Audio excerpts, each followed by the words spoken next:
హరే కృష్ణ అందరికీ వెల్కమ్. ఈరోజు మనం శ్రీమద్ భాగవతంలో 10వ స్కందం వేదమూర్తుల స్థుతులు అనేటువంటి అధ్యాయం 87వ అధ్యాయంలో 40వ శ్లోకం నుంచి ఈరోజు మనము చూద్దాం.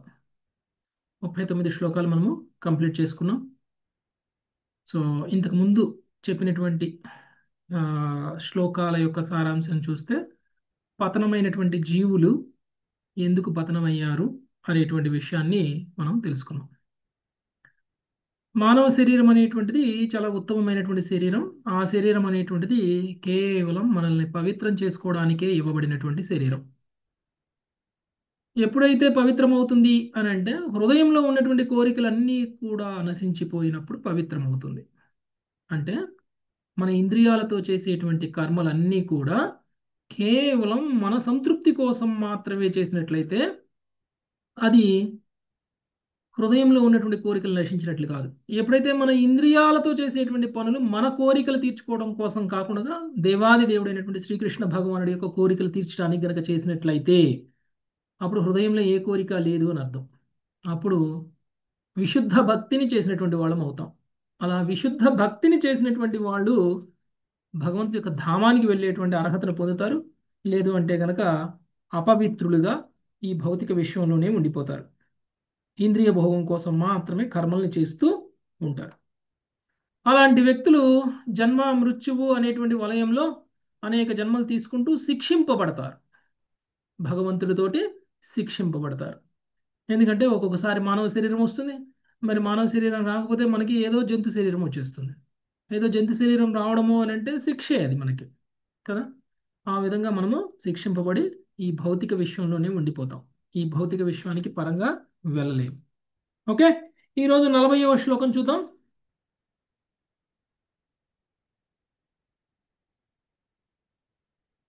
సునీత కంఠం నేను మాట్లాడు.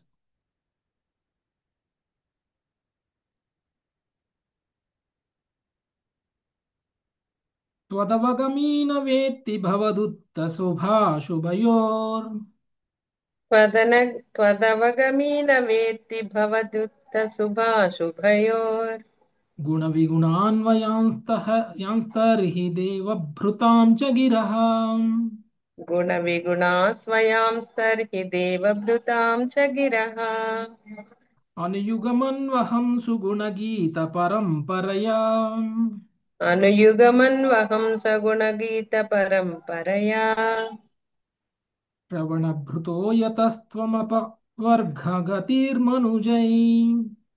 श्रवणभृतो యతస్త్వమపవర్గగతిర్మనుజై. భావము: మనుజుడు నిన్ను అనుభూతమనర్చుకొనినప్పుడు పూర్వపుణ్య పాపముల వలన కలిగేడి శుభాశుభములను ఎంత మాత్రము పట్టించుకొనడు. ఏలైన నీవొక్కడవే ఆ శుభాశుభములను నియంత్రించువాడవు. అట్టి ఆత్మదర్శి భక్తుడు సాధారణ జనులు తనను గురించి పలుకు దానిని కూడా పట్టించుకొనడు. ప్రతి యుగమునందు అవిచ్ఛిన్న మను పరంపరచే కీర్తించబడేది నీ మహిమలచే అతడు ప్రతిదినము తన కర్ణములలో నింపుకొనును. ఆ విధంగా నీవే అతని చరమ మోక్ష గతివి అయ్యదవు. భాష్యము: నిరాకారవాద సన్యాసులు జన్మ జన్మాంతరములు క్లేశములను అనుభవింతురని 39వ శ్లోకం స్పష్టంగా పలికినది. సన్యాస స్థితి అనునది మనిషికి భక్తి ఉన్నప్పటికీ లేనప్పటికీ క్లేశము నుండి మినహాయింపునివ్వవలెను. కనుక ఈ క్లేశములు సముచితమేనాయని ఎవరైనా అడగవచ్చును. ఈ విషయంలో శృతి మంత్రములు ఇట్లు పలికినవి: ఏష నిత్యో మహిమా బ్రాహ్మణస్య న కర్మణ పద్ధతేనో కనియాన్. బ్రాహ్మణుని శాశ్వత మహిమ అతని కార్యఫలముచే ఎన్నడూను తగ్గదు, పెరగదు. బృహదారణ్యకోపనిషత్ 4.4.28. ఈ విధంగా తలెత్తేడి అభ్యంతరమునకు వేదమూర్తులు ప్రస్తుత శ్లోకమును పలికిరి. నిరాకారవాద జ్ఞానులు యోగులు కర్మఫలము నుండి పూర్తిగా బయటపడుటకు యోగ్యులు కారు. అట్టి విశేషాధికారము భగవత్ కథల శ్రవణ కీర్తనములలో నిరంతరము నెలకొని విశుద్ధ భక్తులకే స్వదవగమి ఇవ్వబడినది. భక్తులు తమ మ్రొక్కవోని కృష్ణ భక్తి భావనచే దేవదేవుని పాదపద్మములను గట్టిగా పట్టుకుని ఉందురు కనుక వేదములలోని విధి నిషేధములకు ఖచ్చితముగా అంటిపెట్టుకున్న అవసరం లేదు.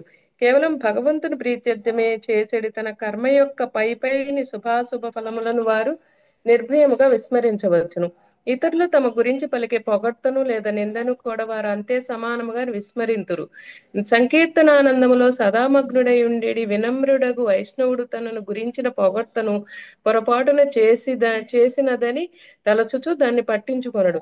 కానీ అన్ని విమర్శలను మాత్రము తనకు తగినవే అనుచు సంతోషముగా స్వీకరించును.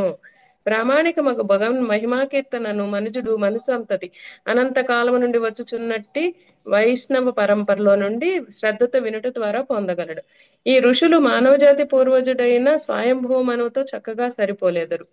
అయాతయామాస్తస్యా సన్యామాః స్వాంతరయాపనాః శృణ్వతో ధ్యాయతో విష్ణోః కుర్వతో భ్రువతః కథాః. స్వయంభూ మనువు ఆయువు క్రమంగా గడిచిపోయినను అతని చిరకాల జీవనం ఒక మన్వంతర కాలమును గూడినది వ్యర్థముగా గడవలేదు. అతడు సర్వదా విష్ణు భగవానుని లీలాస్మరణము ధ్యానము రచనము కీర్తనమందే నిలిచి ఉండెను.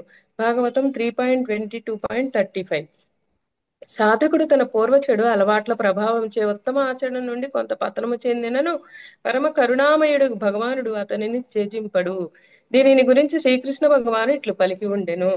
తైరహం పూజనీయో వైభద్ర కృష్ణ నివాసిభిః తద్ధర్మ గతిహీనాయే తస్యాం మయి పరాయణాః కలినాగ్రసితాయే వై తేషాం తస్యామవస్థితిః యథా త్వం సహ పుత్రైశ్చ యథా రుద్రో గణైః సహ యథా శ్రియాభియుక్తోహం తథా భక్తో మమ ప్రియః. భద్రకృష్ణలో మధురామండలం నివసించు వారలకు నేనే పరమ పూజాధ్యయము. పుణ్యక్షేత్రములు అనుసరింపవలసినట్టి ధర్మ నియమములను అప్పటి వారు చక్కగా పాటించకపోయినను కేవలం అచ్చట వసించినంత చేతనే నా ఎడ భక్తి కలవారగుదురు. కలి వారిని తన గుప్పిటిలో పెట్టుకొనినప్పటికీ ఆ ప్రదేశంలో నివసించుటి ఖ్యాతిని వారు పడేయగలరు. మధురలో నివసించుటి నా భక్తుడు నీ బ్రహ్మ వలె నీ పుత్రులైన రుద్రాదుల వలె లక్ష్మీదేవి వలె స్వయంగా నా వలె నాకు అత్యంత ప్రియతముడు. శ్రీధర స్వామి చివరికి ఇట్లు ప్రార్థించిరి. అవగమం తవ మేది సమాధవ స్ఫురతి అన్న సుఖాసుగ సంగమః శ్రవణ వర్ణన భావమథాపివ నహి భవామి యథావిధి కింకరః. ఓ మాధవ, నేను నిన్నెరుగునట్లుగా చేసి భౌతిక సుఖ దుఃఖానుభూతి ఏమాత్రము కలుగునట్లుగా చేయము, లేదా నిన్ను గురించిన శ్రవణ కీర్తనముల యందు రుచిని నాకు కలిగించినను మంచిదే. ఆ ప్రకారం నేనిక అనుష్ఠాన విధులకు కింకరుడను కాకుందును. Hare Krishna Prabhuji. Thank you Prabhuji. Hare Krishna. Thank you very much Mataji. So ఇంతకు ముందు మనం చూసినటువంటి శ్లోకాలలో ఏ విధంగా జీవుడు పతనమయ్యాడు అనేటువంటి విషయాన్ని తెలుసుకున్నాం. ఇక్కడ మానవ జన్మను పొందినటువంటి మనల్ని మనం ఉద్ధరించుకోవడానికి ఎలా ఉండాలి అనేటువంటిది మనకి ఇక్కడ చెప్తున్నారు ఈ వేదస్థుతులు. సో వేదస్థుతులు ఏం చెప్తున్నాయి అని అంటే, ఇంతకు ముందు చేసినలా కాకుండా, ఇంతకు ముందు జీవుడు ఎలా ఉన్నాడో అలా కాకుండా, ఒకవేళ గనక భగవంతుడిని కేంద్రంగా చేసుకుని కర్మలు చేసినట్లయితే, అంటే భగవంతుడి సేవగా గనక కర్మలు చేసినట్లయితే, అంటే ఇప్పుడు మనం చేసేటువంటి పనుల్లో చెడ్డ పనులు ఉండొచ్చు, మంచి పనులు ఉండొచ్చు, పుణ్యాన్ని తెచ్చే పనులు ఉండొచ్చు, పాపాన్ని తీసుకొచ్చే పనులు ఉండొచ్చు కదా. మనకు తెలియదు మనం ఈ పని చేస్తే పుణ్యం వస్తుందా పాపం వస్తుందా అనేటువంటి విషయం మనకు తెలియదు. కొన్నిసార్లు పుణ్యం చేస్తున్నాము అనేటువంటి భావంలో పాపాలు కూడా చేసేస్తాం. పాపకర్మని తెలిసినా కానీ వదిలేయకుండా మనం చేస్తూనే ఉంటాం. ఇవన్నీ కూడా వాటి యొక్క రియాక్షన్స్, ప్రతిఫలాలు ఎప్పుడు వస్తాయి మనకి అని అంటే, భగవంతుడు కేంద్రంగా గనక మనం కర్మలు చేయకపోతే వాటి రియాక్షన్స్ వస్తాయి. ఇంతకుముందు చెప్పుకున్నట్లు పుణ్యకర్మలు చేస్తే పుణ్యకర్మలు చేసిన వాటికి వచ్చేటువంటి రియాక్షన్స్ సుఖ సౌఖ్యాలు దొరుకుతాయి. పాపకర్మలు చేస్తే శిక్షింపబడతాం, జంతు జన్మల్లోకో వేరే ఏ జన్మల్లోకో వెళ్ళిపోయి శిక్షింపబడతాం.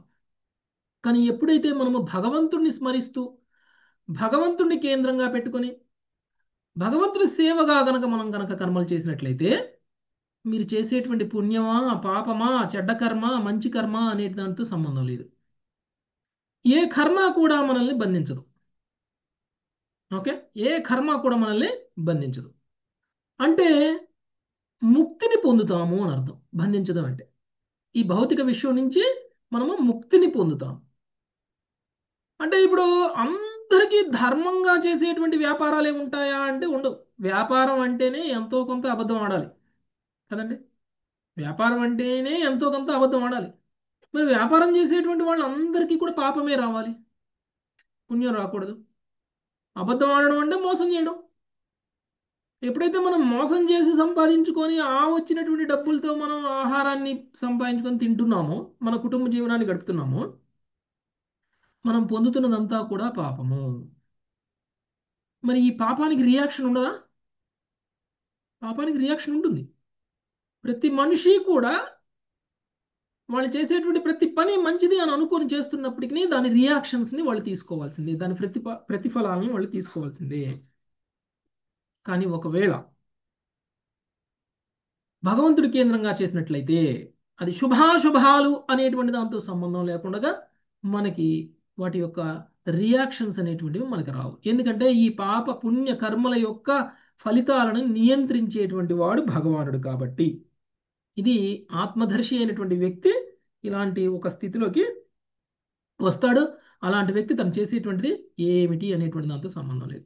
ఒక్కొక్కసారి మనం అంటాం, ఒక్కొక్కసారి మనం అంటారు, ప్రభుజీ పలానా వాడు పలానా తప్పు పని చేసి డబ్బులు సంపాదిస్తున్నాడు, మరి మనం భగవంతుడి సేవకి ఆయన డొనేషన్ చేస్తా అంటున్నాడు, మనం తీసుకోవచ్చా? భగవంతుడి సేవకు మనం డొనేషన్ తీసుకోవచ్చా అలాంటి వాళ్ళ దగ్గర నుంచి అంటే? తీసుకుంటే తప్పేం లేదు. వాళ్ళు ఎలా సంపాదించి తీసుకొస్తున్నారు అనేటువంటి దాంతో సంబంధం లేదు. భగవంతుడి సేవకి ఇస్తున్నారు అని అంటే మనం దాన్ని అంగీకరించవచ్చు.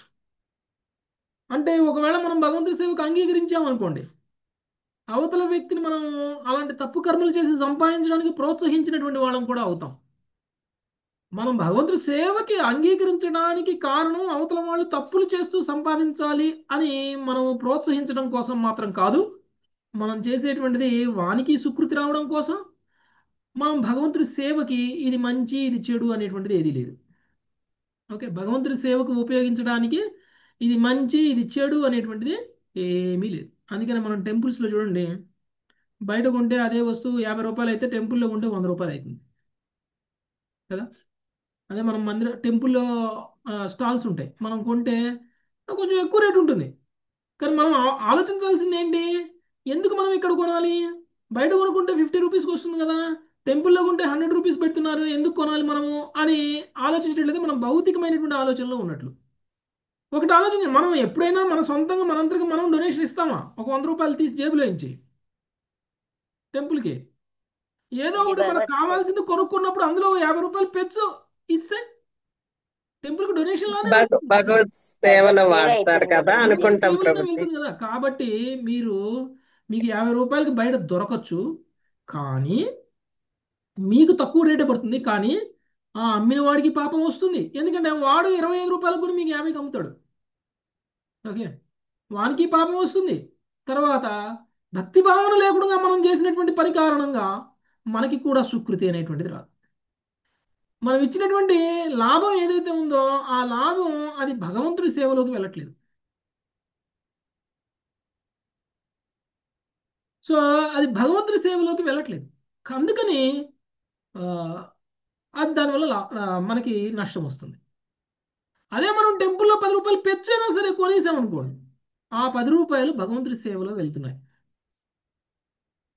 సో మీకు కావాల్సిన కోరికలు మీరు తీర్చుకుంటూ భగవంతుడి సేవకు కూడా మీరు ఉపయోగపడుతున్నటువంటి వాళ్ళు అవుతున్నారు. కాబట్టి మీకు ఎన్నిసార్లు చెప్పాను, కరెక్ట్ వినకుండా పోకండి. ఓకే, సో కాబట్టి మనము ఆత్మదర్శి అవ్వాలి. ఆత్మదర్శి అవ్వడం అంటే మనం చేసేటువంటి పాప పుణ్య కర్మ ఫలాలు భగవంతుడికి అర్పిస్తూ చేసేటువంటి స్థితి. అలాంటి స్థితికి మనం గనక వెళ్ళినట్లయితే అప్పుడు ఆ రియాక్షన్స్ మనం పట్టించుకోము, ఆ రియాక్షన్స్ కూడా భగవంతుడే చూసుకుంటారు. తర్వాత అలాంటి స్థితిలో ఉన్నటువంటి వ్యక్తి భగవంతుడి యొక్క కీర్తనల్ని పరంపర ద్వారా వింటారు. పరంపర ద్వారా వింటారు. పరంపర ద్వారా అంటే భగవంతుడిని కీర్తిస్తూ వస్తున్నటువంటి గురు పరంపరలో నుంచి మనం దాన్ని కీర్తన వినాలి. అందుకనే మనము ఏ పాట పాడినా, మనము ఏ భగవంతుడి యొక్క కీర్తన చేసినా మన పరంపరలో ఉన్నటువంటి కీర్తనలే చేస్తాం. మన పరంపరలో లేనటువంటి పాటలు, మన పరంపరలో లేనటువంటి కీర్తనలు మనము చెయ్యము. ఎందుకంటే దానివల్ల భగవంతుడు ప్రసన్నుడు కాడు. ఒక భక్తుడు పాడినటువంటి పాట, ఒక భక్తుడు రచించినటువంటి పాట భగవంతుడి కోసం, మనం గనక పాడినట్లయితే ఆ భక్తుడి భావం, భక్తుడు ఏదైతే లాభాన్ని పొందాడో అది లాభాన్ని మనం పొందుతాం. ఏ సినిమా పాట పాడుకున్నాం అనుకోండి, అది కూడా దేవుడి పాటే కావచ్చు. ఓకే, ఈ సినిమా పాట పాడుకున్నాం అనుకోండి, దానివల్ల అది పరంపరలో లేకపోవడం వలన దానివల్ల భగవంతుడు ప్రసన్నం కాడు. ఆ పాట పాడినటువంటి మనకు కూడా ఎలాంటి ఆధ్యాత్మిక ప్రయోజనము ఉండదు. అందుకని మనం సినిమా పాటల్ని స్ట్రిక్ట్గా నో అని చెప్తాం. ఓకే, పరంపరలో లేనటువంటి పాటలు పాడడానికి మనం వీల్లేదు అని ఎందుకు అంటాము అని అంటే, పరంపరలో ఉన్నటువంటి పాటలు భగవంతుడిని కీర్తిస్తున్నాయి, పరంపర ద్వారా కీర్తించినట్లు అవుతుంది. అలా పరంపర ద్వారా కీర్తించడం అనేటువంటిది మనం పొందేటువంటి ముక్తి కూడా పరంపర మాధ్యమం ద్వారానే పొందాలి. మనం పొందేటువంటి ఆధ్యాత్మిక ప్రయోజనం కూడా పరంపర మాధ్యమం ద్వారానే పొందాలి. అదే సరి అయినటువంటి విధానం. ఇక్కడ కూడా చూడండి, భాగవత శ్రవణం చేసిన పరంపర విధానం ద్వారానే శ్రవణం చేయాలి. ప్రామాణికమైనటువంటి పరంపరలో ఉన్నటువంటి వ్యక్తులు చెప్పినటువంటి భాగవతాన్ని మాత్రమే మనం శ్రవణం చేయాలి. అలా శ్రవణం చేసినప్పుడే అది మనకి భగవంతుడికి దగ్గరగా చేరుస్తుంది. ఓకే, తర్వాత నిరాకారవాద సన్యాసులు వాళ్ళు ముక్తిని పొందడానికి అనేక కష్టాలని అనుభవిస్తూ ఉంటారు. కానీ భక్తిలో ఉన్నటువంటి వ్యక్తి సన్యాస స్థితికి ఆటోమేటిక్గా వచ్చేసినట్లే. మీరు గృహస్థులైనా సరే, ఆ, లేకపోతే ఆ, బ్రహ్మచారులైనా సరే, లేకపోతే వానప్రస్థంలో ఉన్నా సరే, సన్యాసంలో ఉన్నా సరే, అందరూ ఒకే స్థాయిలో ఉన్నట్లు భక్తిలో ఉన్నటువంటి వ్యక్తి. అదే నిరాకారవాది ఆధ్యాత్మికంగా ఉన్నతిని సాధించాలి అని అంటే, ముక్తిని పొందాలి అంటే సన్యాస సాధన స్థితికి చేయాలి. వెళ్ళినప్పుడు మాత్రమే అది సాధ్యమవుతుంది. అంటే సర్వస్వాన్ని త్యజించేసేయాలి. అనేక భౌతిక కష్టాలను కూడా అనుభవించాలి. ఇల్లు వాకిలి అన్నీ వదిలేసి బయటికి వెళ్తే కష్టాలు కాకపోతే సుఖాలు ఉంటాయా శరీరానికి? ఉం? ఏది దొరికితే అది తినాలి, ఎవరు ఏది పెడితే అది తినాలి. ఇలాంటి ఒక స్థితిలో ఉన్నటువంటి వ్యక్తి అనేక కష్టాలని అనుభవించిన తర్వాత ముక్తిని పొందుతాడు. కానీ భక్తిలో ఉన్నటువంటి వ్యక్తి ఏదైనా వదలాలా? ఇల్లు వదలాలా? ఇదే కుటుంబాన్ని ఇదేమి వదలాలా? అవసరం లేదు గురువు. ఇవేం వదిలేసిన అవసరం ఏమీ లేదు. వదలవసరం లేదు. ఏమీ వదలకుండానే ఆయన ముక్తిని పొందగలరు. అందుకనే మనం చూస్తే చాలా మంది దగ్గర గృహస్థులుగా ఉన్నటువంటి వాళ్ళకి ముక్తి కష్టం అండి అని అంటారు. మీరు చాలా మందిని చూడండి, మీరు స్మార్థ బ్రాహ్మణుల్ని కలవండి. ముక్తి రావాలంటే ఏం చేయాలి ప్రభుజీ అని వాళ్ళని అడగండి. బ్రాహ్మణుల్ని పూజారుల్ని అడగండి, ముక్తి రావాలంటే మేము ఏం చేయాలి? కష్టమండి మీకు ముక్తి రావడం. మీరు గృహస్థాశ్రమంలో ఉన్నారు, సంసారంలో ఉన్నటువంటి వాళ్ళకి ముక్తి ఎలా వస్తుంది అని అంటారు. ఎంతమందికి రాలేదండి సంసారంలో ఉన్న వాళ్ళకి ముక్తి? ఉం? అంబరీష్ మహారాజు ఉన్నారు, ధ్రువ మహారాజు పెళ్లి పృథు చేసుకోలేదా? మహారాజు. ధ్రువ మహారాజుకి పిల్లలు లేరా? భరతుడికి పిల్లలు లేరా? భరతుడికి లేరా? ఉం? తర్వాత ఆమ్, ఆ, పృథ మహారాజుకి లేరా? కర్దమ మునికి లేరా? కదా, వీళ్ళందరూ గృహస్థ జీవనంలో ఉన్నవాళ్లే కదా. ఇంతమంది గృహస్థులకి ముక్తి వచ్చినప్పుడు మనకి గృహస్థులమైన మనకెందుకు ముక్తి రాదు? 100% ముక్తి వస్తుంది. ఎప్పుడు మనం ముక్తి వస్తుంది అని అంటే, కృష్ణ చైతన్యంలో ఉన్నప్పుడు వస్తుంది ముక్తి. నువ్వు ఏ ఆశ్రమంలో ఉన్నా కానీ కృష్ణ చైతన్యంలో గనక నువ్వు కర్మలు చేసినట్లయితే అది భక్తి అవుతుంది. అది మీకు ముక్తికి మార్గం అవుతుంది. అందుకనే వర్ణాశ్రమ ధర్మానికి పైన ఉన్నటువంటిది అనమాట మనం. వర్ణాశ్రమ వర్ణాశ్రమాలలో గృహస్థాశ్రమం కూడా ఒకటి. కానీ కృష్ణ చైతన్యంలో లేకుండా గృహస్థాశ్రమంలో ఉండడం, కృష్ణ చైతన్యంలో ఉండి గృహస్థాశ్రమంలో ఉండడంలో తేడా ఉంది.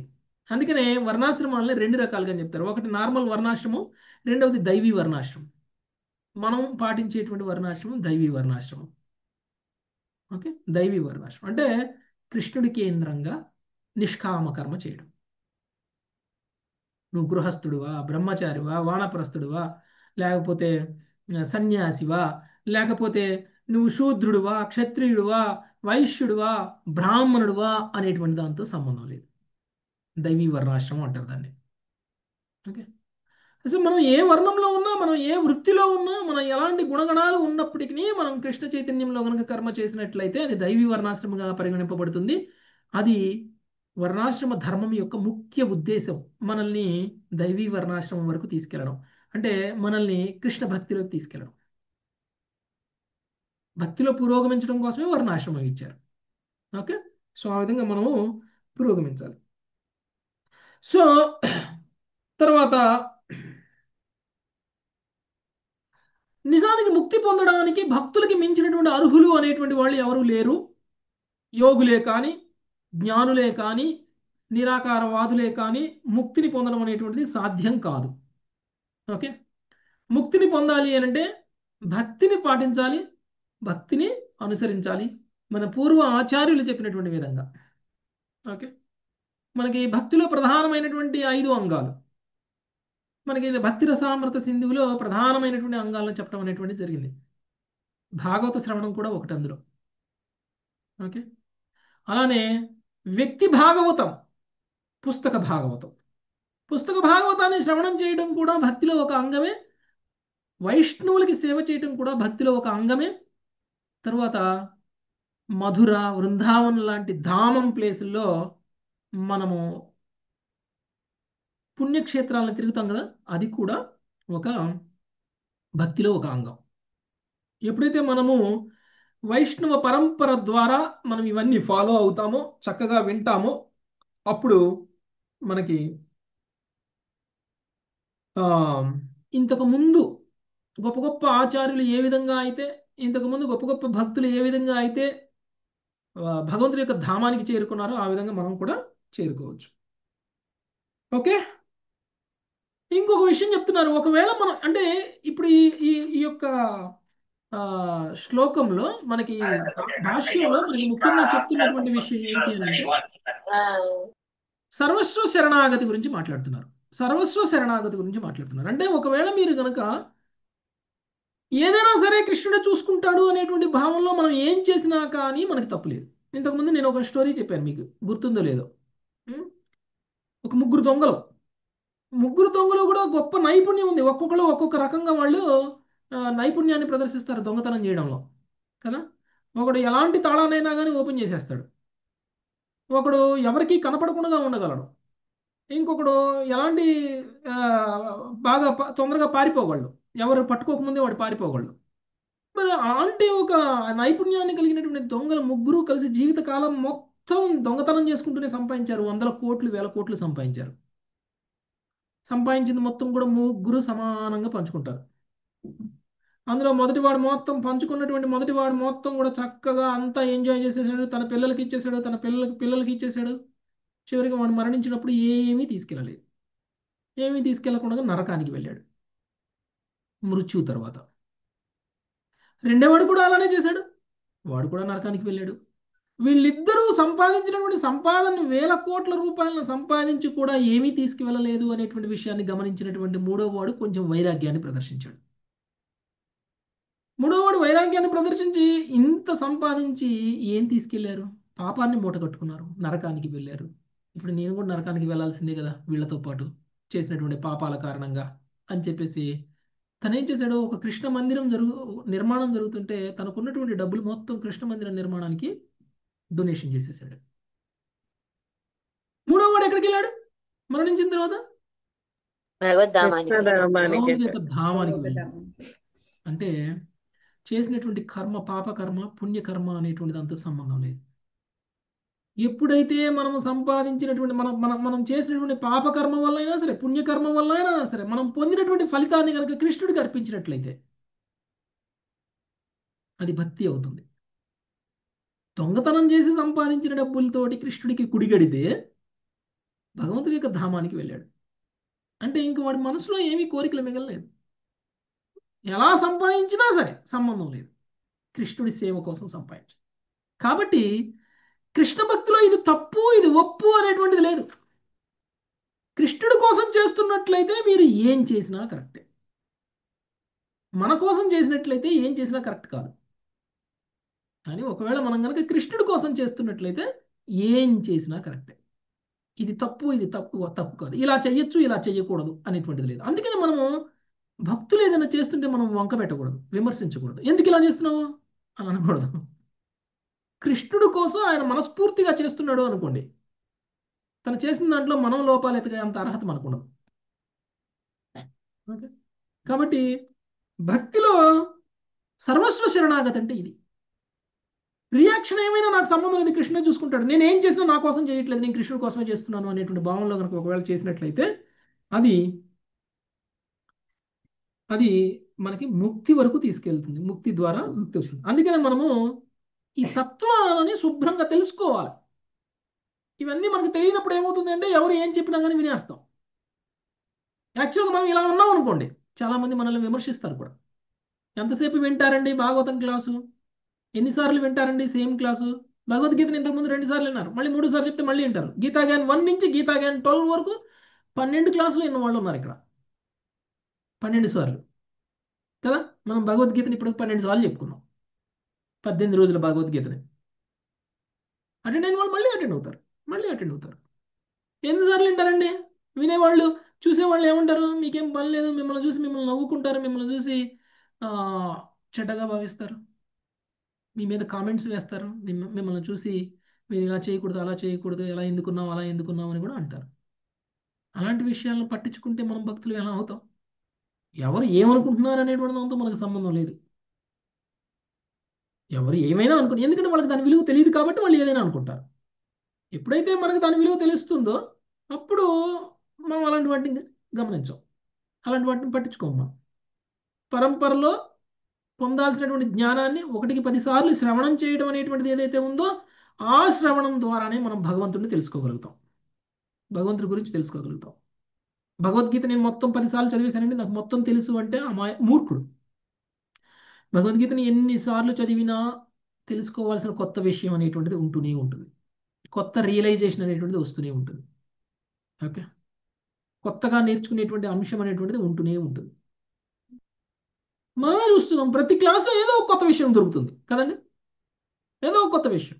ఇన్నిసార్లు విన్నా కానీ భాగవతాన్ని, భగవద్గీతని ప్రతిసారి మళ్ళీ శ్లోకం చెప్తే అరే ఇది కొత్తగా ఉంది ప్రభుజీ, ఈ పాయింట్ నాకు నచ్చింది, ఈ పాయింట్ మేము ఇంతకుముందు వినలేదు, ఇంతకుముందు విన్నా కానీ మాకు ఇప్పుడు ఇలా అర్థం కాలేదు, ఇప్పుడు కరెక్ట్గా అర్థమైంది అనేటువంటి భావనలు కరెక్ట్గా కలుగుతూనే ఉంటాయి. కాబట్టి శ్రవణం అనేటువంటిది మనకి భగవంతుడి యొక్క జ్ఞానాన్ని తెలియజేస్తుంది, మనకి డీప్ రియలైజేషన్స్ వస్తాయి, మన భక్తి పురోగమిస్తుంది.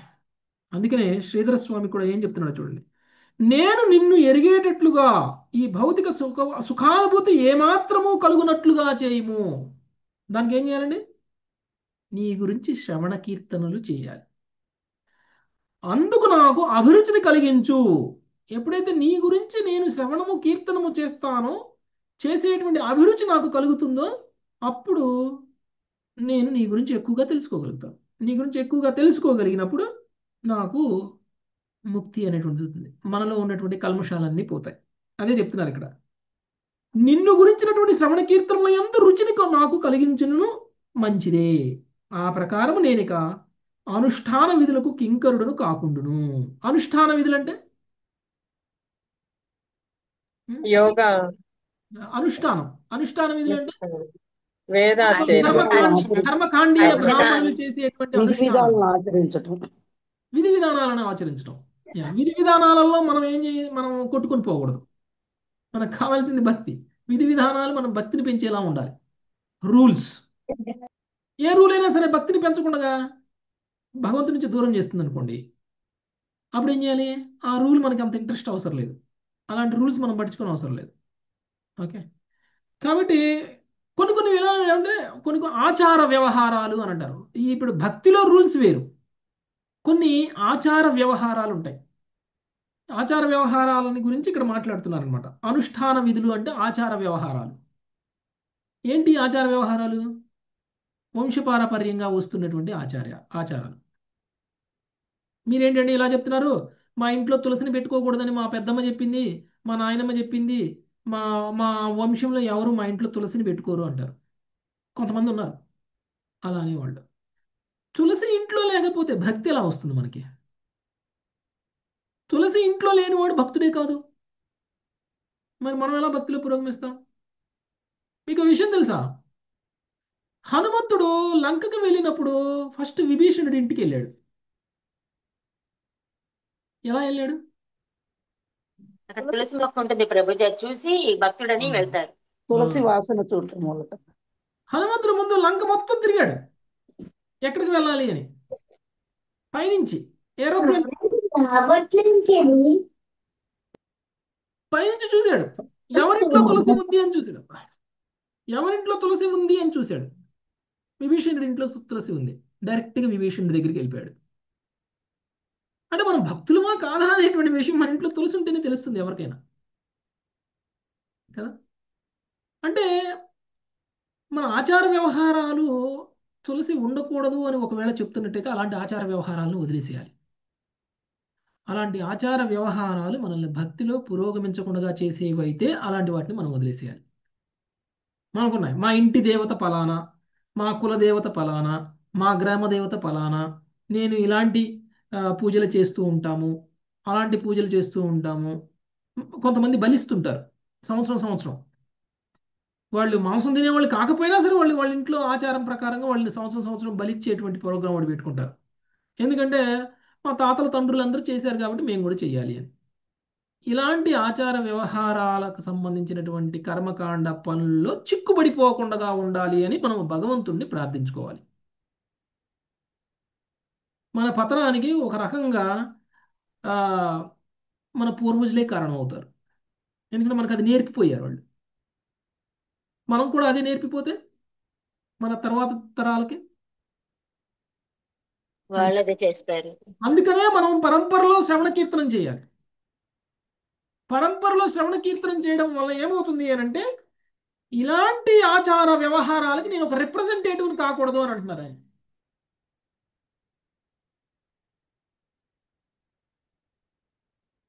ఇలాంటి ఆచార వ్యవహారాలకి నేను ఒక ప్రామాణికమైన లేదంటే నేను ఒక ఆ, ఉదాహరణగా నిలబడకూడదు. కింకరుడు అవడం అంటే రిప్రజెంటేటివ్. కింకరులు అంటే ఎవరు? యమకింకరులు అని ఎవరు అంటారు? రాక్షసుల ప్రభుజీ. సేవకులు మా భటుల ప్రభుజీ. సేవకులు రిప్రజెంటేటివ్ ఏమంటారు తెలుగులో? Role models. ప్రతినిధి ప్రతినిధి ప్రభుజీ, ప్రతినిధి ప్రతినిధి. ప్రతినిధి. ప్రతినిధి. ఓకే. యమకింకరులు యముడికి ప్రతినిధి, విష్ణు కింకరులు విష్ణువుకి ప్రతినిధులు. ఓకే. దూతను కూడా ప్రతినిధి అంటారు, విష్ణు దూత అని అంటాం. దూత అన్న ప్రతినిధే. మనం భగవంతుడికి ప్రతినిధిని మనం గురువునిగా చూస్తాం మనం కదా. అంటే గురువు ఎవరు? భగవంతుడికి కింకరుడు, భగవంతుడి యొక్క ప్రతినిధి. సో ఒకవేళ నేను గనక ఈ అనుష్ఠాన కర్మలకి ప్రతినిధిని అయిపోతే అలా కాకుండా నన్ను కాపాడు అని చెప్తున్నారు. అంటే వంశపారంపర్యంగా వచ్చేటువంటి వాటిని పక్కన పెట్టేలా నన్ను దీవించు, అలాంటి వాటిలో నేను చిక్కుబడిపోకుండా, అలాంటి వాటికి నేను ఒక ప్రతినిధిగా కాకుండా పరంపరలో ఉన్నటువంటి జ్ఞానాన్ని శ్రవణం కీర్తనం చేసేటువంటి శక్తిని నాకు ఇవ్వు. ఆ విధంగా నేను నిన్ను తెలుసుకునేటువంటి స్థితికి రాగలుగుతాను అని శ్రీధర స్వామి చెప్తున్నారు. Okay, next 41. ప్రభుజీ తొలి ఏకాదశి రోజు పేలపిండి తినకపోతే రాక్షసులే కొడతారని చెప్తున్నారు ప్రభుజీ. అవునా? తొలి ఏకాదశి రోజు పేలపిండి తింటే రాక్షసులు అవుతారని చెప్పండి. పేలపిండి అంటే గ్రెయిన్స్ కదండి, ధాన్యం. అవును ప్రభుజీ, ఏకాదశి రోజు ధాన్యం తినచ్చా మనం? తినకూడదు కదా. తినకూడదు. అంటే తినకూడదని ఇప్పుడు మనకి ఇందులోకి వచ్చాక తెలిసింది ప్రభుజీ. లేదంటే కంపల్సరీ ఏకాదశి రోజు పేలాల పొడి కానీ పేలాల ఉండలు నిన్న కానీ తొలి ఏకాదశి, నిన్న తొలి ఏకాదశిగా. అవును ప్రభు నిన్న అయిపోయింది తొలి ఏకాదశి. ప్రభుజీ. మానేసాం ప్రభు. కానీ ప్రసాదం పెట్టి దేవుడికి అది రేపు తింటాము, ఇవాళ తినము. ఏకాదశి రోజు తినము దాన్ని. తొలి ఏకాదశి రోజు పేలపిండి చేసి దేవుడికి పెట్టండి, ద్వాదశి రోజు తినండి. అది అంతే. ఓకే. దొరకలేదు, నిండి పెట్టడానికి కూడా దొరకలేదు. అంటే మరి చిన్నప్పుడు మీరు తినకపోతే అలా బెదిరించేవారేమో ప్రభుజీ. అది తినకపోతే రాక్షసులే పుడతారు, కంపల్సరీ తినాలని బలవంతంగా పెట్టేవారు. ఓకే, ఇంకో శ్లోకం చదువుకున్నాక ముచ్చట్లు చెప్పుకుందాం, సరేనా? హరే కృష్ణ. ఉషశ్రీ మాతాజీ. హరే కృష్ణ ప్రభుజీ. ద్యుపతయ ఏవ తేన యయురంతమనంతనతయా ద్యుపతయ ఏవ తేన యుయురంత మనంతతయా త్వమపి యదంతరాండ నిచయానను సావరణ త్వమపి యదంతరాండ నిచయానను సావరాణాః కైవరజాంసి వాంతి వయసా సహయశ్రుతయా కైవరజాంసి వాంతి వయసా సహయచ్యుతయా స్త్వైః ఫలంత్యతన్నిరసనేన భవన్నిధనాం స్వైః ఫలంత్యతన్నిరసనేన భవన్నిధనాః. ప్రభుపాదుల వారి భావము. నీవు అనంతుడవైన కారణమున లోకపతులైనను స్వయముగా నీవైనను నీ మహిమ యొక్క హద్దును చేరజాలకుందురు. తమ తమ ఆవరణములతో చుట్టబడి ఉన్నట్టి అసంఖ్యాక విశ్వములు కాలచక్ర చోదితములై ధూళికణములు ఆకాశమున ఎగురునట్లు నీ యందు పరిభ్రమించుచుండును. నీకు అన్యమైన సమస్తమును త్రోసిపుచ్చడి తమ పద్ధతిని అనుసరించినవై శృతులు నిన్ను తమ చరమ సారాంశముగా ప్రకటించుచు సఫలీకృతములు అగుచున్నవి. ప్రభుపాదుల వారి భాష్యము. శృతులు తమ శబ్దార్థములు అలంకారిక సందర్భములచే దేవదేవుని రూప గుణ శక్తులను చరమముగా వర్ణించునని వేదమూర్తులు ఇప్పుడు తమ చివరి స్థుతిలో సారాంశపరచుచున్నవి. ఉపనిషత్తులు అతనిని అనంతముగా స్తుతించుచుండును. యదూర్ధ్వంగార్గి దివో యదర్వాక్ పృథివ్యా యదంతరా ద్యావా పృథ్వీ ఇమే యద్భూతం భవచ్చ భవిష్యచ్చ. ఓ గర్గపుత్రి, అతని మహిమ స్వర్గమునందున్న సమస్తమును, భూతలము క్రిందనున్న సమస్తమును, భూమ్యాకాశముల నడుమనున్న సమస్తమును, పూర్వము ఉన్నది, ఇప్పుడు ఉన్నది, ఉండబోవునది అగు సమస్తమును కూడియుండును. బృహదారణ్యకోపనిషత్తు 3.8.4. శృతులచే చేయబడిన ఈ చివరి స్తోత్రం యొక్క అర్థమును వివరించుటకు శ్రీల విశ్వనాథ చక్రవర్తి ఠాకూరులు నారాయణ వేదమూర్తుల సంవాదమును ఇట్లు తెలిపిరి. బ్రహ్మాది లోకపాలురు నీ మహిమము యొక్క హద్దును ఇంకనూ చేరలేదు. అయినచో ఈ దేవతలతో పోల్చినప్పుడు అత్యల్పమైన మేము ఏమి చేయగలము అని వేదములు పలికినవి. దానికి ప్రత్యుత్తరముగా నారాయణుడు, కాదు, లోకపాలుర కన్నను మరింత ఉదాత్తమైన దృష్టి మీకు ఒసగబడినది. మీరిప్పుడు ఆగకపోయినచో నా మహిమము యొక్క హద్దును తప్పక చేరగలరు అని పలికెను. కాని నీవైనను నీ హద్దును కనుగొనజాలవు గదా. అయినచో మీరు నన్ను సర్వజ్ఞుడని సర్వశక్తిమంతుడని పలుకుటలో అర్థమేమిటి? నీవు అనంతుడవు కనుకనే ఈ లక్షణములను కలిగి ఉందువని మేము సారాంశపరిచెదము. కుందేలు కొమ్ము వంటి అస్తిత్వరహితమైన వస్తువును గురించి ఎవడేని ఎరుగనిచో అది అతని సర్వజ్ఞతను తక్కువ చేయబోదు. అట్టి లేని వస్తువును కనుగొనటలో అతడు విఫలుడైనచో అది అతని సర్వశక్తిమత్వమునకు హద్దు కాదు. విశ్వ సమూహమే నీయందు తేలునంతటి సువిశాలుడవు నీవు. ఈ విశ్వములలో ప్రతిదియు భౌతిక తత్వమయమైన సప్తావరణములతో చుట్టబడినదై ఉండును. ప్రతి ఆవరణము దాని లోపల ఉన్నట్టి ఆవరణము కన్నను 10 రెట్లు పెద్దది అయి ఉండును. నిన్ను గురించిన సత్యమును మేమెన్నడూను పూర్తిగా వర్ణింపజాలకున్నను నీవే నిజమైన వేద విషయమని ప్రకటించుచు మేము మా అస్తిత్వమును పరిపూర్ణమనర్చుకునేదము. కాని మీరెందులకు అసంతృప్తులుగా కనబడుచున్నారు? ఏలైనగా వేదములలో శ్రీల వ్యాసదేవుడు బ్రహ్మము, పరమాత్ముడు, భగవానుని యొక్క దివ్య అస్తిత్వమును గురించి కేవలము క్లుప్తముగా వర్ణించినాడు. పరతత్వమును గురించిన తన వర్ణనను విస్తృతము చేయవలసిన అవసరమును గాంచినప్పుడు అతడు బ్రహ్మమును అనగా పరతత్వం యొక్క నిరాకార తత్వము తత్ అని తెలియబడుచున్నది. దానిని ఎంచుకుని దానికి భిన్నమైన సమస్తమును త్రోసిపుచ్చుచో వివరణము కావించెను. ఉదాహరణకు, ఒక పొలములో ప్రమాదవశమున మణుల పెట్టెలో నుండి చెల్లా చెదురుగా పడిన మణులను అనవసరమైన రాళ్లరప్పలు, గడ్డి మొదలగు వాటిని తొలగించుట ద్వారా తిరిగి పొందవచ్చును. అట్లే మాయ యొక్క దృశ్యమాన జగత్తులో ఆమె సృష్టిలో నిషేధ పద్ధతి ద్వారా పరతత్వమును పొందవచ్చును. ఆది నుండి అంతము వరకు విశ్వమునందలి ప్రతి భౌతిక వర్గమును, జీవుని గుణమును, చలనమును మేము అనగా వేదములు గణింపజాలనందునను వీటన్నింటినీ మేము వర్ణించి పిదప త్రోసిపుచ్చినను బ్రహ్మము, పరమాత్ముడు, భగవానునికి సంబంధించిన సత్యము ఇంకను అందక నిలిచిపోవును కనుకను ఈ పరిశోధన పద్ధతిని నిన్ను గురించిన అంతిమ నిర్వచనమును మేము ఎరగజాలము.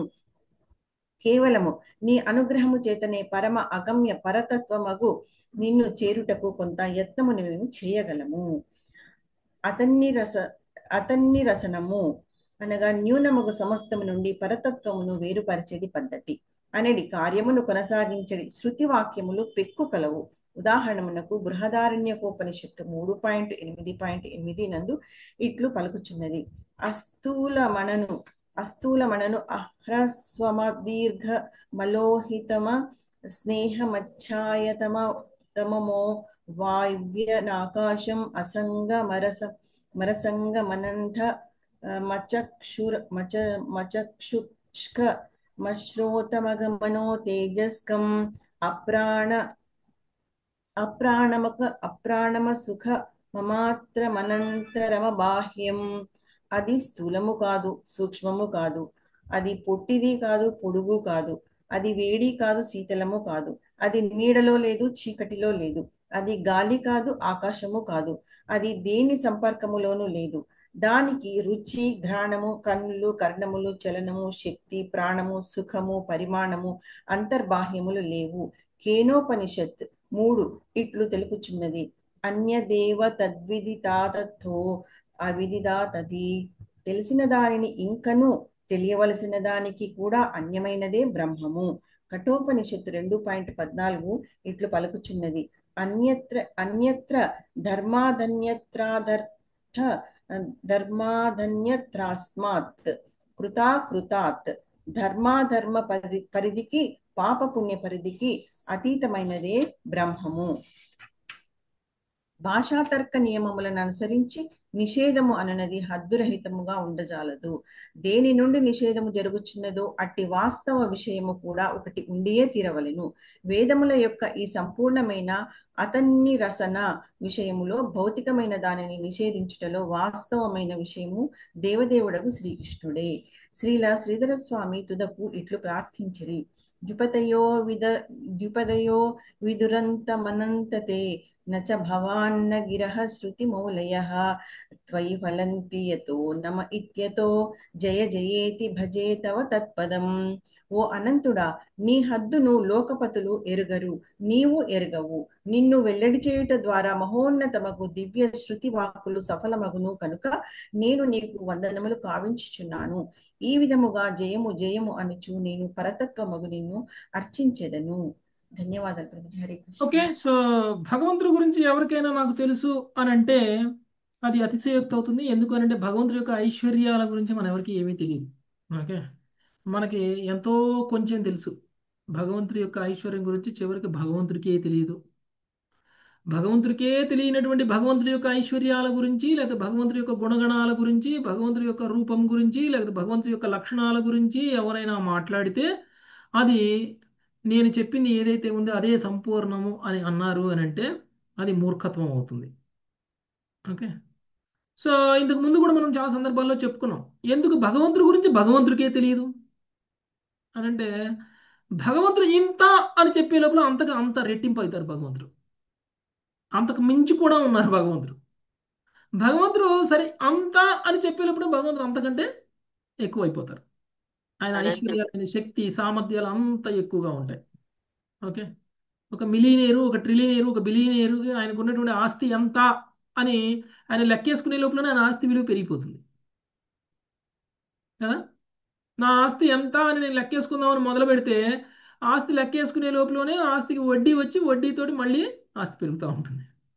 సరే, వడ్డీ కూడా ఎంత వచ్చింది అని లెక్కేసే లోపల మళ్ళీ వడ్డీ వస్తుంది, లేదా కొత్త లాభాలు వస్తాయి, కొత్త ప్రాఫిట్లు వస్తాయి. ఓకే, సో ఈ విధంగా భగవంతుడి యొక్క ఐశ్వర్యం గురించి కూడా మనము ఇంత అంత అని చెప్పలేము మనం. ఓకే, ఆయన శక్తికి, ఆయన సామర్థ్యానికి, ఆయన ఐశ్వర్యానికి హద్దు అనేటువంటిది లేదు. హద్దు అనేటువంటిది లేదు. ఆయనకి ఆయన శరీరం నుంచి అసంఖ్యాకమైనటువంటి విశ్వాలు వస్తున్నాయి. ఈ భౌతిక విశ్వంలో మనం ఈ ఆకాశంలో ధూళి కణాలను ఎలా అయితే చూస్తున్నాం, మీరు ఎప్పుడైనా చూసారా? మన ఇంట్లోకి కిటికీలో నుంచి వెలుతురు వస్తుంటే మనకి ధూళి కణాలు కనిపిస్తాయి. అవును ప్రభుజీ. ఓకే, అంటే వెలుతురులో చూస్తే మనకి ధూళి కణాలు కనిపిస్తాయి. అంటే ఈ ప్రకృతి మొత్తం కూడా అలా దుమ్ము ధూళి లేకుండా ఏం లేదు, మొత్తం ధూళి కణాలతో నిండిపోయి ఉంది. ఈ విశ్వంలో ఎన్ని ధూళి కణాలు ఎలా అయితే ఉంటాయో అన్ని ధూళి కణాలలాగా భగవంతుడి యొక్క శరీరంలో భౌతిక బ్రహ్మాండాలు అన్ని ఉన్నాయి, అలా ఉన్నాయి. ఓకే, అంటే మనం ఒక బ్రహ్మాండంలో ఉన్నాం. ఈ బ్రహ్మాండం లాంటి బ్రహ్మాండాలు ఎన్ని ఉన్నాయి అని అంటే మనం చూస్తున్నటువంటి ధూళి కణాలు ఎలా అయితే ఉన్నాయో ఈ ఆకాశంలో, అలా భగవంతుడి యొక్క శరీరంలో నుంచి వస్తున్నటువంటి ఈ ధూళి కణాలలాగా భౌతిక బ్రహ్మాండాలు అన్ని ఉన్నాయి. మరి అలా అన్ని ఉన్నప్పుడు అసంఖ్యాకమైనటువంటి విశ్వాలని మళ్ళీ కాలచక్రోదితములై ధూళి కణములు ఆకాశంలో ఎగురున్నట్లు నీ యందు పరిభ్రమించుచుండును. అంటే కాలంతో నియంత్రిస్తున్నారు మళ్ళీ వీటిని. కాలంతో నియంత్రిస్తూ వస్తున్నాయి పోతున్నాయి, వస్తున్నాయి పోతున్నాయి. ఒక ధూళికణం ఉద్భవించింది అంటే ఆ ధూళికణం ఉద్భవించినటువంటి ధూళికణానికి మళ్ళీ ఎండ్ అనేటువంటిది ఉంటుంది. ఎప్పుడైతే మనము భగవంతుడికి అన్యంగా కర్మలు చేస్తామో, అంటే ఇప్పుడు మనం ఏదైనా ఒక జ్ఞానం నేర్చుకున్నాం అనుకోండి, సాంఖ్యశాస్త్రం ఉదాహరణకి. సాంఖ్యశాస్త్రం యొక్క ముఖ్య ఉద్దేశం ఏమిటి? భౌతిక ఆత్మ తత్వాలు ఏమిటి అనేటువంటి విషయాలు తెలుసుకుంటాం మనం కదా. 23, 24 భౌతిక తత్వాల గురించి మనం తెలుసుకున్నాం. ఎందుకు తెలుసుకున్నాం? భౌతిక తత్వాలను తెలుసుకుని ఏం చేస్తాం మనం? మనకి భౌతిక తత్వాలతో పని ఏంటి? అవి తెలిస్తేనే మన శరీరం అనేది స్థూల శరీరంతో ఏర్పడిందని తెలుస్తుంది ప్రభుజీ. అవును, స్థూల శరీరం ఏర్పడిందని తెలిస్తే ఏమవుతుంది? సరే, మన శరీరం స్థూల శరీరము, ఇందులో 24 తత్వాలు ఉన్నాయి. అయితే ఏంటి? అంటే అది అశాశ్వతము, భౌతిక తిరిగి ప్రకృతి ప్రకృతిలో కలిసిపోతుందని తెలుసుకోవడానికి. భౌతిక ప్రకృతి గురించి ప్రభు. ఏదైతే భౌతిక తత్వాల గురించి తెలుసుకున్నామో దానికి అన్యంగా ఉన్నటువంటిది ఆధ్యాత్మిక తత్వము. ఓకే. ఎప్పుడైతే మనం ఏది సరైన సమాధానం కాదు అని తెలుసుకుంటామో సరైన సమాధానం ఏంటో ఆటోమేటిక్గా తెలుస్తుంది మనకి కదా. ఎలిమినేషన్ ప్రాసెస్ అంటారు దీన్ని. ఎగ్జామ్ రాసేటప్పుడు 4 ఆన్సర్లు ఇస్తే 3 ఆన్సర్లు కాదు అని తెలిస్తే చాలు, మీకు రైట్ ఆన్సర్ ఏంటో తెలియవసరలా కదా. 4 ఆప్షన్స్ ఇచ్చినప్పుడు 3 ఆప్షన్స్ రైట్ కాదని తెలిస్తే చాలు, 4 ఆప్షన్ రైటో కాదో మీకు తెలియవసరలా, ఆటోమేటిక్గా అదే ఆన్సర్ అవుతుంది కదా. అలానే ఎప్పుడైతే ఈ భౌతిక తత్వాలన్నీ మనం తెలుసుకుంటామో ఈ భౌతిక తత్వాలన్నింటినీ వదిలేసేయాలి. అవి కాదు మన లక్ష్యం. ఓకే. వాటికి అన్యంగా ఉన్నది మన లక్ష్యం. అందుకు సాంఖ్యతత్వం మనం నేర్చుకునేది. కపిల భగవానుడి సాంఖ్యతత్వం ఉట్టికి చెప్పలేదు మనకి, లేకపోతే జ్ఞానం కోసం చెప్పలేదు మనకి. భౌతిక తత్వాలు నేర్చుకుంటే ఓహో వీటికి అన్యంగా మనం. అందుకనే ఈ ఎలిమినేషన్ అనేటువంటిది ఇంపార్టెంట్. ఏది భగవంతుడికి సంబంధం లేదో దాన్ని వదిలేయాలి. ఏది భగవంతుడికి సంబంధం లేదో దాన్ని వదిలేయాలి. ఏ దాని వల్ల మనం భగవంతుడి యొక్క ప్రేమ పొందలేమో దాన్ని వదిలేయాలి. దేని వల్ల మనకి భగవంతుడి మీద ఆకర్షణ కలుగుతుందో, దేని వల్ల మనకి భగవంతుడి మీద ప్రేమ కలుగుతుందో వాటిని మాత్రమే మనం ఉపయోగించుకోవాలి. ఇది మంచి చెడు అనేటువంటి దాంతో సంబంధం లేదు. దానివల్ల మనం ఇలా ఉండొచ్చా ఉండకూడదా అనేటువంటి దాంతో కూడా సంబంధం లేదు. మనం ప్రస్తుతం గ్రహించాల్సిందల్లా ఏంటంటే ఏది తోసిపుచ్చాలో తెలుసుకోవాలి, ఏది అందిపుచ్చుకోవాలో తెలుసుకోవాలి. అలా కనుక మనం చేయగలిగినట్లయితే మనము ఆధ్యాత్మికంగా సఫలీకృతం అవుతాము, ఆధ్యాత్మికంగా మనము సక్సెస్ అవుతాం. ఓకే. ఇది శృతులు పలుకుతున్నటువంటి విషయాలు. చివరికి శృతులు ఏముంటున్నాయంటే దేవీ దేవతల కంటే మేము గొప్పవాళ్ళమేమీ కాదు, అలాంటి దేవీ దేవతలే మేము గురించి అంచనా వేయలేనప్పుడు మేమెలా అంచనా వేస్తాం? అలాంటి దేవీ దేవతలే మీ గురించి తెలుసుకోలేనప్పుడు మేమెలా తెలుసుకుంటాము అని శృతులు అంటున్నాయి. కానీ శృతులు అలాంటి ఒక స్థితిలోకి వెళ్ళారు అని అంటే నిజంగా ఒక భక్తుడు ఉండాల్సినటువంటి పొజిషన్ అనమాట అది. యాక్చువల్గా నాకు భగవంతుడి గురించి అంతా తెలుసు. యాక్చువల్గా మనం భగవంతుడి గురించి తెలుసుకోవాలంటే ఎవరి ద్వారా తెలుసుకోవాలి? స్థుతుల నుంచే తెలుసుకోవాలి, శృతుల నుంచే తెలుసుకోవాలి కదా. శృతుల ద్వారానే మనం భగవంతుడు తెలుసుకోవాలి మనం. అలాంటి శృతులే ఏమంటున్నాయి నాకే భగవంతుడి గురించి ఏమీ తెలియదు అని అంటున్నాయి. అది హంబుల్నెస్ అనమాట, అది వినయం. ఓకే. వినయం అంటే అది ఏదో నిన్నో మొన్నో భక్తులు అయిపోయి మీ అందరికీ తెలియదు నేను చెప్తా వినండి అనేటువంటి వాళ్ళు వినయాన్ని ప్రదర్శించినట్ల. చివరికి ఏ శృతులైతే ప్రామాణికమో, ఏ శృతుల ద్వారా ఆచార్యులందరూ కూడా మనకి ప్రామాణికమైనటువంటి జ్ఞానాన్ని శృతుల ఆధారంగా ఇస్తున్నారో ఆ అలాంటి శృతులే వినయాన్ని ప్రదర్శిస్తున్నాయి ఇక్కడ వాళ్ళ ప్రేయర్లో. ఓకే. అది మాలాంటి వాళ్ళు ఎంత ప్రభుజీ? మనలాంటి వాళ్ళు. ఓకే. కాబట్టి మనము వినయాన్ని ప్రదర్శించకపోతే భక్తిలో పురోగమించినట్లు కాదు. అందుకని ఎవరైనా పొగిడారు అనుకోండి, ఏదో తెలియక పొగిడారులేండి వాళ్ళు అని అనుకోవాలి, కానీ పొగిడంత మాత్రాన్ని గర్వపడకూడదు. ఎవరైనా విమర్శించారనుకోండి, నిజమే వీళ్ళు విమర్శించింది, ఇందులో ఏదో నిజం ఉంది కాబట్టి మనల్ని మనం ఇంప్రూవ్ చేసుకోవాలి అని అనుకోవాలి. భక్తులు ఉండాల్సినటువంటి లక్షణం ఇది. విమర్శల ద్వారా మనం మన యొక్క క్యారెక్టర్ని మార్చుకోవాలి. పొగడ్తలని మర్చిపోవాలి, వినకూడదు. పొగడ్తలని వినకూడదు. పొగడ్తలు మనల్ని పతనం చెందేలా చేస్తాయి. మీకు ఎవరి మీదన్నా బాగా కక్ష ఉందనుకోండి, మీకు ఎవరి మీదన్నా బాగా శత్రుత్వం ఉందనుకోండి, ఎవరినైనా సరే పతనం చెందేలా చేయాలనుకోండి, వాళ్ళని బాగా పొగడండి.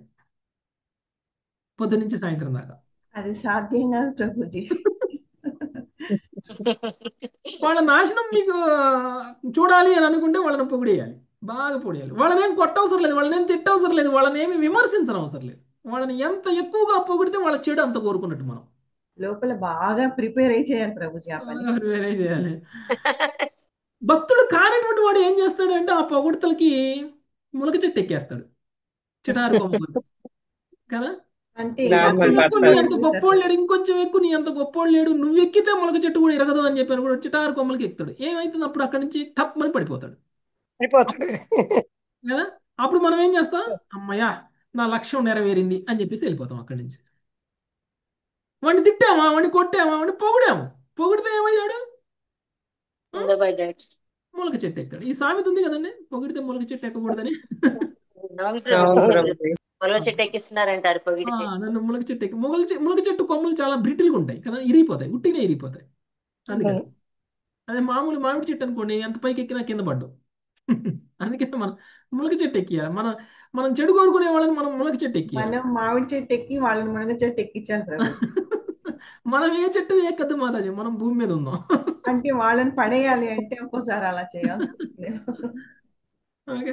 కాబట్టి భక్తుడు ఏమనుకుంటాడు, విమర్శిస్తే ప్రతి విమర్శని కూడా పాజిటివ్గా తీసుకుంటాడు. ప్రతి విమర్శ నుంచి మనం నేర్చుకోవాల్సింది అనుకుంటాడు. ప్రతి విమర్శలోనూ అవును కావచ్చు, నిజమే కావచ్చు, లేకపోతే ఎందుకంటారు మన గురించి అట్లా కదా. సో ప్రతి విమర్శని కూడా యాక్సెప్ట్ చేసి ప్రతి పొగడ్తని కూడా మర్చిపోయేవాడు భక్తుడు.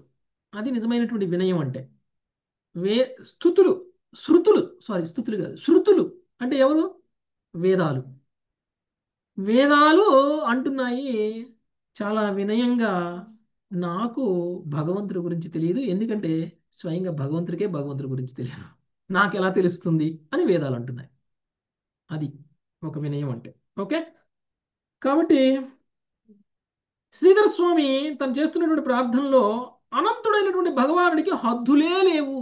ఎవరు హద్దులు కూడా తెలుసుకోలేదు. ఈ భౌతిక విశ్వంలో ఉన్నటువంటి సైంటిస్టులు భౌతిక విశ్వం యొక్క హద్దుల వరకు తెలుసుకోలేకపోయినప్పటికీ సైంటిస్టులు చాలా గర్వంగా నేను ఇది కనుక్కున్నాను, అది కనుక్కున్నాను, అంత గొప్పవాడిని, ఇంత గొప్పవాడిని అని అంటారు వాళ్ళు కదండి. కానీ భగవంతుడితో సృష్టింపబడినటువంటి ఈ భౌతిక విశ్వం యొక్క హద్దులను కూడా వాళ్ళు కనుక్కోలేకపోయారు. హద్దులు వదిలిపెట్టండి, 10% కూడా వాళ్ళు కనుక్కోలేదు. ఇప్పటికీ నవగ్రహాలనే అంటారు, కానీ గ్రహాలు 9 ఈ విశ్వంలో. లక్షల కోట్ల గ్రహాలు ఉన్నాయి. మనం కనుక్కుంది 9 గ్రహాలు. తర్వాత ఇంకేవో గ్రహాలు కనుక్కున్నారు, తర్వాత ఇది గ్రహం కాదు ఇంకేదో అన్నారు. ఓకే. కొన్ని గ్రహాలను కనుక్కున్నారు, వాటికి ఏవేవో పేర్లు పెడుతున్నారు. ఓకే. అలాంటి హద్దులు భౌతిక విశ్వంలోకి హద్దులు తెలియనప్పుడు మనం భగవంతుడి గురించి ఏం చెప్తాం. అందుకనే మనం అందరం కూడా ఎవరైనా సరే నాస్తికులు నాకు భగవంతుడి గురించి చెప్పు, లేకపోతే నేను భగవంతుడి గురించి చెప్తా అని అంటే వాళ్ళకి ఏం తెలుస్తుందండి భగవంతుడి గురించి చెప్పడానికి. భగవంతుడి గురించి ఇంత అంతా అని చెప్తే నాస్తికుల్ని మనం ఏం కన్విన్స్ చేయలేం. కాబట్టి భగవంతుడి యొక్క గొప్పతనం అది. ఓకే. ఆయన హద్దులు ఆయనకే తెలియవు. నిన్ను వెల్లడి చేయటం ద్వారా మహోన్నతముకు దివ్య శృతి వాక్కులు సఫలమగును కనుక నేను నీకు వందనములను కావించుచున్నాను. నిన్ను ఏమైనా తెలుసుకోవాలి అంటే దివ్య శృతులు మాట్లాడుతున్నటువంటి మాటలు ఏవైతే ఉన్నాయో, అంటే వేదాలు మాట్లాడుతున్నటువంటి మాటలు ఏమైనా ఉన్నాయంటే వాటి ద్వారానే నేను నిన్ను తెలుసుకోగలను, వాటి ద్వారానే నేను నీకు నమస్కారం తెలియజేస్తున్నాను అని చెప్తున్నారు. ఈ విధంగా జయమనుచు నేను పరతత్వమగు నిన్ను అర్చించెదను. ఓకే. సో అందుకనే మనము భగవంతుడిని అర్చించాలి. మనకి పూర్తి జ్ఞానం రావాల్సిన అవసరం ఏం లేదు. ఇంత జ్ఞానాన్ని పొంది చివరికి మనం రావాల్సింది భక్తిలోకి. భక్తిని ఇవ్వడం కోసమే జ్ఞానం. అలాంటి జ్ఞానం ఒకవేళ భక్తిని ఇవ్వకపోతే అలాంటి జ్ఞానాన్ని కూడా త్యజించాలి. ఓకే. భౌతిక విశ్వానికి అంటే ఇంతకుముందు మనం చెప్పుకున్నట్లు భగవంతుడికి అన్యంగా మనం ఏం చూసినా కానీ దాన్ని త్యజించేసేసాలి. ఎప్పుడైతే ఈ భౌతిక విశ్వాన్ని కూడా భగవంతుడిలో భాగంగా అనుకుంటామో అప్పుడు మనం భౌతిక విశ్వాన్ని కూడా యాక్సెప్ట్ చేయొచ్చు. అప్పుడు మనం భౌతిక విశ్వంలో ఉండి చేసేదంతా కూడా వైకుంఠంలో ఉండి ఏం చేస్తామో అదే చేసినట్లు అవుతుంది. అందుకనే భక్తుడికి నేను భౌతిక విశ్వంలో ఉన్నానా, ఆధ్యాత్మిక విశ్వంలో ఉన్నానా, నరకంలో ఉన్నానా, స్వర్గంలో ఉన్నానా అనేటువంటి దాంతో సంబంధం లేదు. భక్తుడు ఎక్కడున్నా కానీ వైకుంఠమే భక్తుడికి అది. ఓకే. ఎందుకంటే వైకుంఠానికి వెళ్ళి అదే పని చేస్తాడు, ఇక్కడ ఉండి అదే పని చేస్తాడు. వాళ్ళకి వైకుంఠం, నరకం, స్వర్గం తేడా అనేటువంటిది లేదు. ఓకే, ఇక్కడికి వేదాలు చేసినటువంటి స్థుతులు కంప్లీట్ అవుతుంది ఈ అధ్యాయంలో. ఇంకా మిగిలిన కొన్ని శ్లోకాలు ఉన్నాయి, కంక్లూజన్ చూద్దాం. సుఖదేవ గోస్వామి ఏం చెప్తున్నారు తర్వాత. ఈ చర్చ ఎవరి మధ్య జరుగుతుందండి? ఇది నారాయణ అయ్యో నారాయణుడికి ఋషులకి మధ్య ఋషులు జరుగుతుంది. ప్రభుజీ, నారాయణ ఋషులు పైన నారాయణుడికి ఋషులకి మధ్య జరుగుతున్నటువంటి చర్చ. ఓకే, ఎవరు చెప్తున్నారు ఈ నారాయణుడికి ఋషులకి జరుగుతున్నటువంటి చర్చని? వేదములు. దూతగు నారదుడు